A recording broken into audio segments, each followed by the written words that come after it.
এতিয়া আমাৰ অনুশীলনী R1 এক নম্বৰৰ প্ৰশ্ন দিয়া আছে তলৰ কোনটো অনুপাত একোটা সমানুপাত নহয় ইয়াৰ সি নম্বৰত দিয়া আছে 22:33 আৰু 33:24 এতিয়া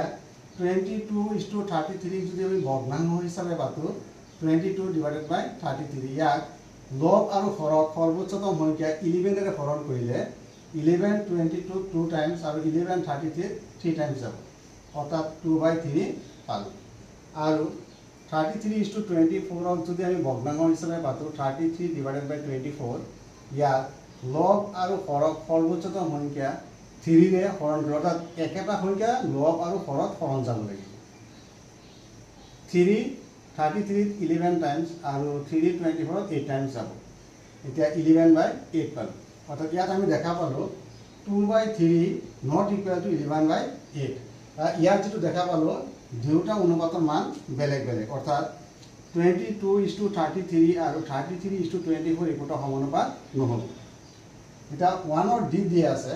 24:28 আৰু 20:25 এতিয়া যদি 24 আৰু 28 ৰ ভগ্নাংশ হিচাপে পাতো 24/28 ইয়াক লব আৰু হৰক সৰ্বোচ্চতম সংখ্যা 4 ৰে হৰণ কৰিলে আমি পাম 424 6 টাইমছ 428 7 টাইমছ যাব অৰ্থাৎ 6/7 ওলাব আৰু 20:25 সৰ্বোচ্চতম সংখ্যা 5 ৰে হৰণ কৰিলে 524 টাইমছ আৰু 525 5 টাইমছ 4/5 ওলাব ইয়াৰ পৰা দেখা পালো আমি